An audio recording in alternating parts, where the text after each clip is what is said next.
Yacob Mulugetta is Professor of Energy and Development Policy at UCL, many years of research, teaching and advising, and very much associated with the African Climate Policy Center and the UN Economic Commission for Africa in Addis. Yacob, you. Thank you. Thank you. All right. Well, I'm very pleased to be here. What I will kind of talk about in the next 10 minutes is to kind of set some of the context. I know it's not an unfamiliar territory for everyone, but I think if we're talking about renewable energy or energy in the broader sense and how that relates to climate change in Africa, I think it's worth to spend a little bit of time, doing that. And then move on to renewable energy challenges for countries in Africa. And here I'm not necessarily talking about some concrete challenges, but sometimes, the challenges are not just things that we can pinpoint, but rather, issues which may appear somewhat nebulous, but they are nonetheless quite important. And then finally, just a couple of points on the negotiations. But before I go into this, I would like to make a couple of observations and points. The first one is this, the Guardian divestment campaign. And when I saw that, of course, my environmental instinct, immediately kicked in, and I thought, well, this is a great idea. It is something which is progressive, and it ought to be supported. At the same time, my mind also moved, towards what does this mean for Africa?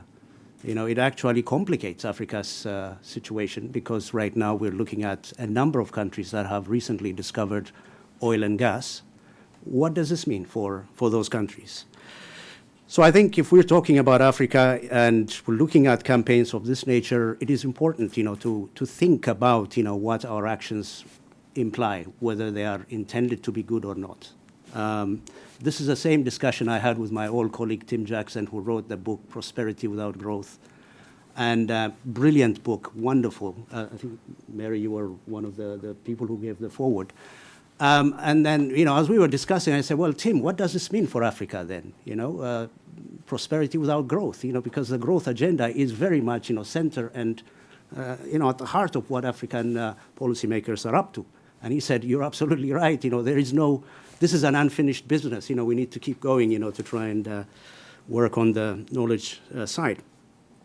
So let's hope that this isn't just another kind of episode of Africa has to adjust. The second issue I would like to raise is throwing in our weight behind cities. I think it's a great idea. Absolutely, there are huge opportunities, potentials in cities. But again, if we're talking about Africa, we still are looking at a significant population that is still rural and will be rural for quite some time to come. So the question here is, what are the implications of throwing our weight behind cities for rural populations in Africa? I don't know what the answer is, but nonetheless, if we want to have a broader discussion, it's worth, to consider those issues. So I'll just make a number of quick points. I'm about to start my talk, sorry. Yeah. Just a number of quick points. Number one, energy has been linked to development throughout history. Mainly, fossil fuels have driven that whole energy agenda. And it's proving quite challenging, to dislodge from that. And this is really what we are here. So in a sense, the climate entry point offers us, the opportunity to make advances on that.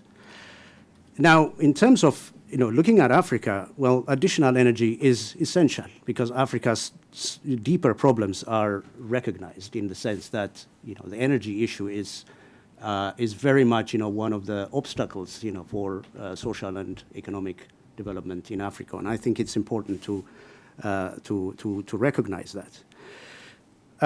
So we do need that additional and reliable energy services across Africa. I don't need to state any statistics. They are really horrific, statistics about what we've heard earlier about 600 million people relying on traditional biomass, 70% of Africa's population not having electricity, but even among those 30% who have access to electricity, how much of that is really reliable is also an important question to put forward. So, in a nutshell, Africa's infrastructure is yet to be built, and therefore it offers opportunities. The challenge is that, well, do we have the finances? Do we have the institutions, the policies, etc.? But also, which kind of additional energy are we talking about? My sense is that it has to be affordable.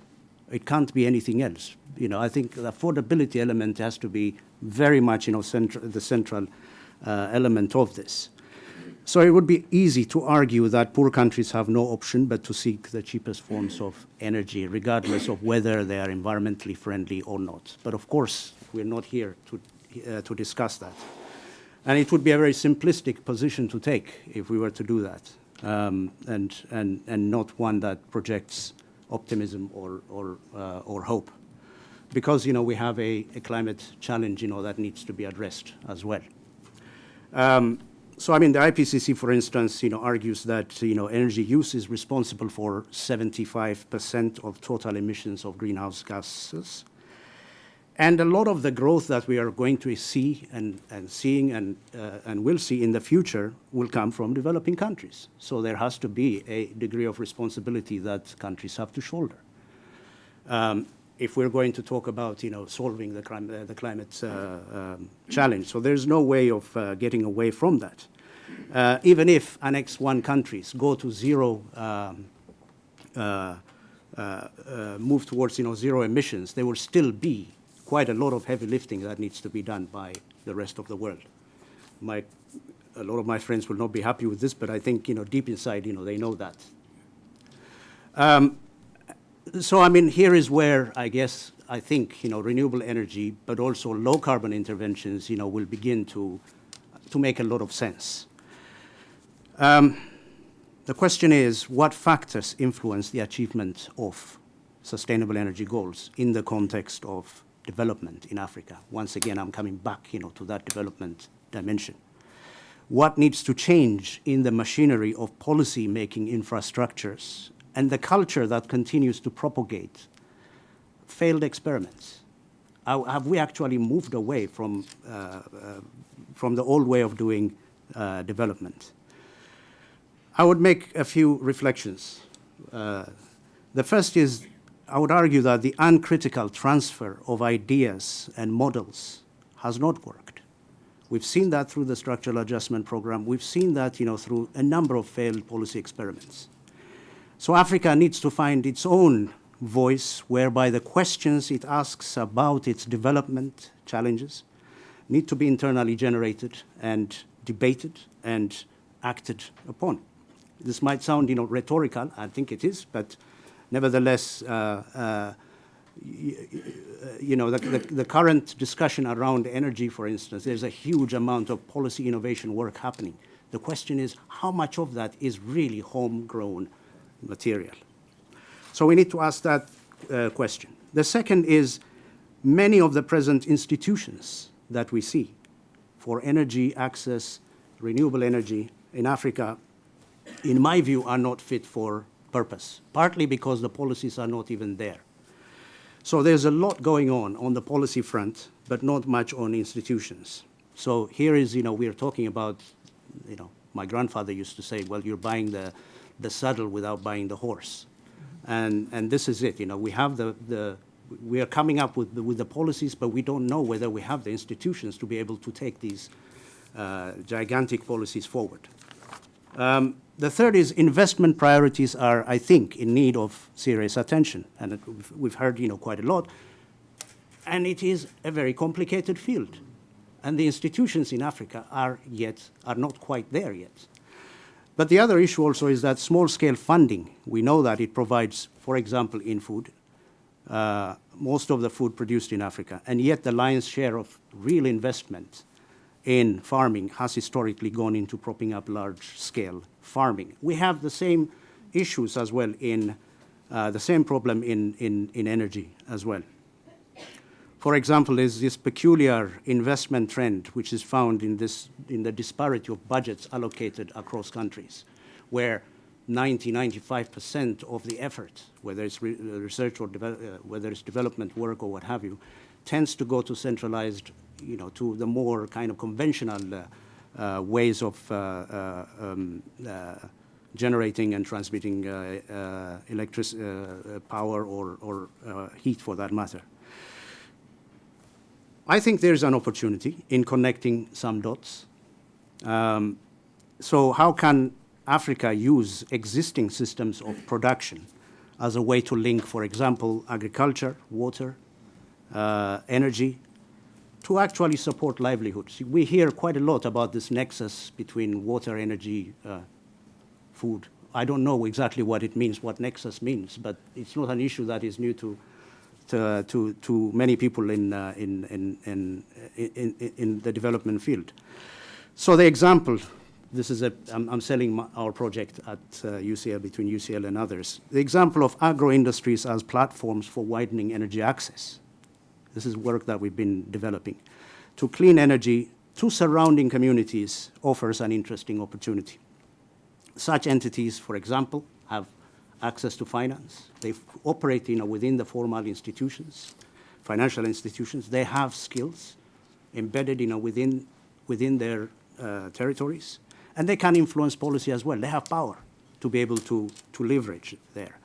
So should we be looking at these types of delivery models that actually take a number of important matrices? So anchor clients, they can become magnets, for loads. Then, that has a spillover effect, in terms of supporting communities.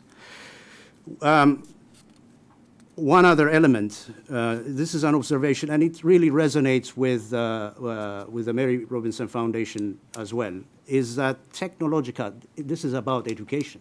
So technological literacy, for example, in Africa is very low.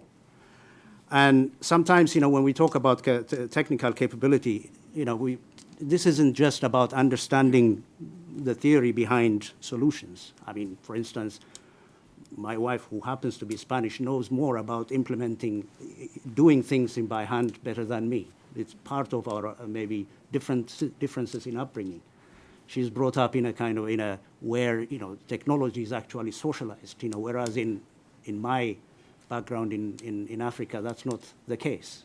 So I think there is room here to be able to transform that relationship between society and technology in the African context, rather than locked into subsistence level of using technologies. Yeah. So come to a conclusion. 2 points, yes. So this is just on the negotiations, and they will be very quick. The first is there is a lot of momentum around the issues of energy access, and the role of distributed generation. The Africa Group, for example, recently submitted to the UNFCCC under the work stream 2, highlighting the need for global partnership for renewable energy financing through the GCF. I think it is a campaign that ought to be supported and pushed forward.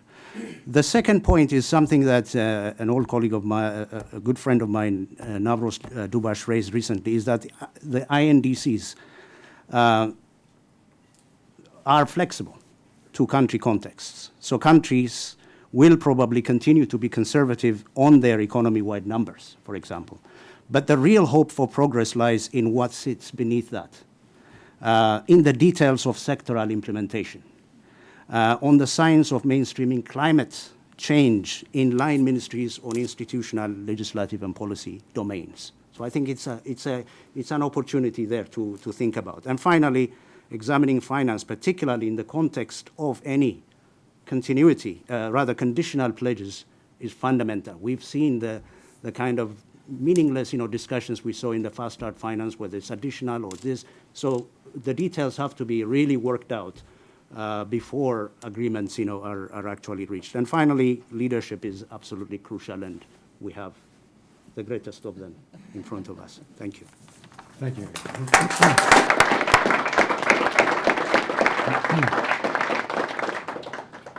Jacob, I was very struck by your example from your work at UCL at combining the energy, water, food nexus in some real examples, and I'm personally very interested in that. And I know people in the room are working on those things in parts of Africa. I've been doing something in Tanzania along those lines for many years. Perhaps you could say a little bit more about how those combination interests are being brought together, and who's financing them, and who's taking the risk of that kind of development. Yeah. It's a good question. I mean, in a sense, the project itself is really looking at, we're working, from a number of hypotheses. Number one, a lot of failed rural energy programs, for instance, have lacked finance, sustainable finance, distributed finance, for example. They've also lacked skills. As often the number of examples, you know it yourself. So you can put a technology in place, but if you don't have the means by which you can maintain it, it's not going to happen. So our assumption is that the agro-industries that are expanding across Africa and employing up to 50 million people, many of whom are not don't have access to electricity or energy in the broader, in the kind of modern sense. Here is an opportunity to try and use those agro-industries or those entities as a way to leverage finance, as a way to support through the skills that they have internally. It may be where agro-industries can diversify their businesses into energy as well, for example. So there are a number of models, but it's becoming a complicated field because now countries are introducing feed-in tariffs, for instance. So suddenly the interest to supply to communities at large becomes less of a priority.